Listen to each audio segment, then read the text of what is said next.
আসসালামু আলাইকুম। স্বাগত জানাচ্ছি আপনাদের সবাইকে আমার সঙ্গে। আজকে 2-3 দিন আপনারা একটা আপডেট মোটামুটি সবাই সব জায়গাতে দেখেছেন। সৌদি আরব সরকার ভিসা বন্ধ করে দিয়েছে, এমন একটা আপডেট সবাই পেয়েছেন। কারণ বাংলাদেশের বড় বড় গণমাধ্যমে এই খবরটা হাইলাইট করা হয়েছে।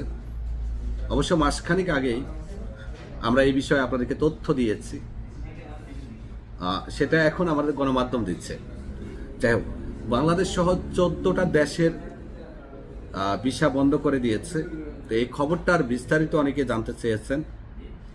মূলত সৌদি সরকার হজের জন্য এই সিদ্ধান্ত নিয়েছে। তবে সব ধরনের ভিসা বলতে এখানে কাজের ভিসাকে যুক্ত করা হয়নি, কাজের ভিসা ছাড়া।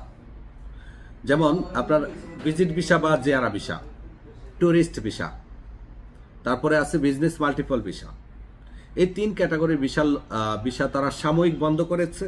সাময়িকটা অনেক আগ থেকেই, প্রায় আরো মাসখানিক ধরেই আপনার ভিসা অনেকটা সীমিত উঠতেছে। বিশেষ করে জিয়ারা ভিসার মেয়াদ পাওয়া যাচ্ছে না, মেয়াদ দিচ্ছে 0 দিন, অনেক আগ থেকে হচ্ছে। তো এটা হলো সাময়িক সময়ের জন্য। আবার একবার নিশ্চিত করে দিচ্ছে, কাজের ভিসা নয়, ওয়ার্ক ভিসায় আপনি চাইলে হজের দিনও সৌদি আরবে প্রবেশ করতে পারবেন। ওয়ার্ক ভিসাতে যে কোনো সময় প্রবেশ করতে পারবেন। ওয়ার্ক ভিসা উঠতেছে, দেশে যাচ্ছে, প্রসেসিং হচ্ছে এবং মানুষ আসতেছেও, ভবিষ্যতেও আসবে। শুধু ওমরা visa, Jiara visa, business multiple visa বা ট্যুরিস্ট ভিসা, আরও একটা আছে ট্যুরিস্ট ভিসা। এই ধরনের ভিসায় 14 দেশের লোকদেরকে অনির্দিষ্টকালের জন্য দিবে না আসতে, বা ভিসা দিবে না। খেয়াল রাখবেন, এই ধরনের ভিসা। ওয়ার্ক ভিসার কিন্তু এখানে কোনো সম্পর্ক নেই। তো এটা আসলে মূলত কেন করা হয়েছে বিষয়টা একটু ক্লিয়ার করি। গত বছর বহু মানুষ কিন্তু হজের অনুমতি ছাড়া হজ করেছিল।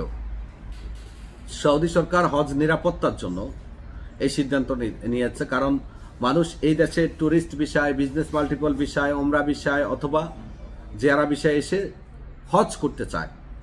নিরাপত্তার কারণে সৌদি সরকার এবার আগ থেকেই সব ধরনের ভিসা নিয়ন্ত্রণ শুরু করে দিয়েছিল। আপনারা জানেন যে ফেব্রুয়ারি মাসে 1 তারিখ থেকে জিয়ারা ভিসা 1 বছরের জন্য বন্ধ করে দিয়েছিল, সিঙ্গেল এন্ট্রি ভিসা দিয়েছিল। তো আশা করি আজকের ভিডিওতে আপনারা ক্লিয়ার হয়েছেন যে কেন। আর অনেকেই আমাদেরকে প্রশ্ন করেছেন যে জিয়ারা ভিসার মেয়াদ বাড়ানো যাবে কিনা, বা যারা ভিসা তুলে রেখেছে তারা আসতে পারবে কিনা। যারা ভিসা তুলে রেখেছে তারা আসতে পারবে, তবে আসার পরে কতদিন থাকতে পারবেন, ভিসার মেয়াদ বাড়বে কিনা সেটা আসলে বুঝতে পারবো। এই মুহূর্তে আমাদের কাছে এই বিষয়ে সঠিক কোনো তথ্য নেই। আসার পরেই আপনার মেসেজ আসলে যোগাযোগ করিয়েন বিন মিশাল ট্রাভেলসে। আমরা চেষ্টা করব বাড়ানোর জন্য ভিজিট ভিসার মেয়াদ। যদি বেড়ে যায় তো আলহামদুলিল্লাহ, না বাড়লে আপনি সময় মতো দেশে চলে যাবেন, আবার আসতে পারবেন। হ্যাঁ, সৌদি সরকারের তরফ থেকে বলা হচ্ছে, কেউ যদি এবার ওমরা ভিসায় এসে বা অন্য কোনো বিষয়ে এসে এই দেশে লং টাইম তার যে সময়টা আছে সময়ের পরে স্টে করে, তাহলে 5 বছরের জন্য নিষেধাজ্ঞা দিবে। ভালো থাকবেন, আল্লাহ হাফেজ।